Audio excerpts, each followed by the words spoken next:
This is Hebrews chapter 12. Discipline in a long distance race. Do you see what this means? All these pioneers who blazed the way, all these veterans cheering us on. It means we better get on with it, strip down, start running, and never quit. No extra spiritual fat, no parasitic sins. Keep your eyes on Jesus, who both began and finished this race we are in. Study how he did it, because he never lost sight of where he was headed. That exhilarating finish in and with God. He put up with everything along the way, cross, shame, whatever. And now he's there in the place of honor right alongside God. When you find yourselves flagging in your faith, go over that story again, item by item. That long litany of hostility he plowed through, that will shoot adrenaline into your souls.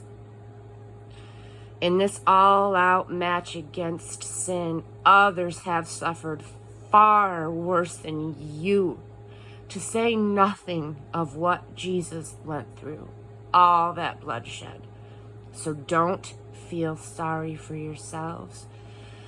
Or have you forgotten how good parents treat children and that God regards you as his children?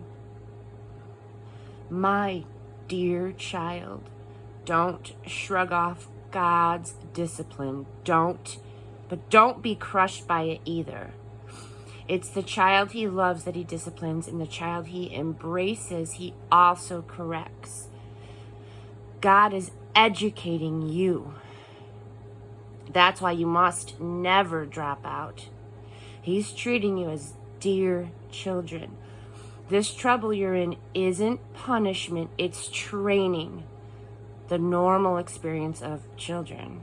Only irresponsible parents leave children to fend for themselves. Would you prefer an irresponsible God? We respect our own parents for training and not spoiling us, so why not embrace God's training so that we can truly live?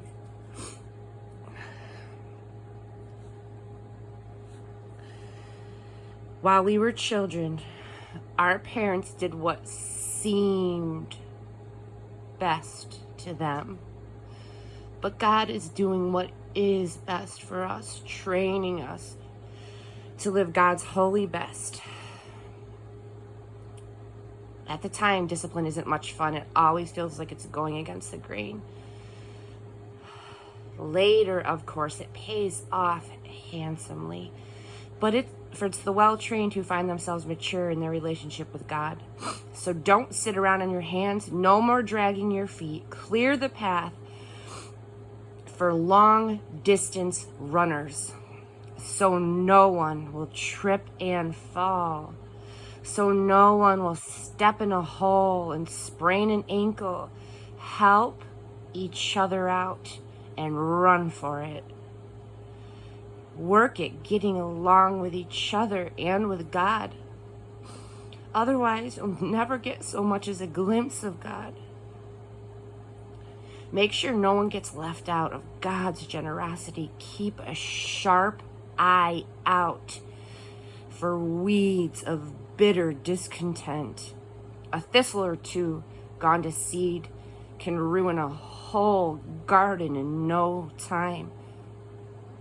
Watch out for the Esau syndrome, trading away God's lifelong gift in order to satisfy a short-term appetite.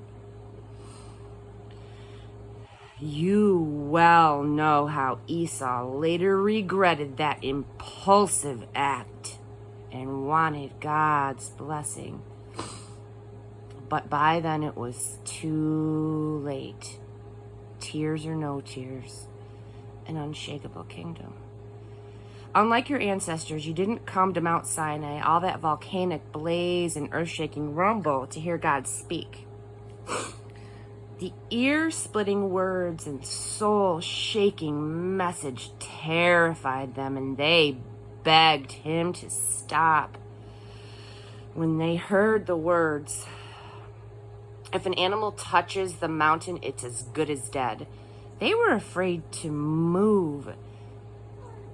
Even Moses was terrified.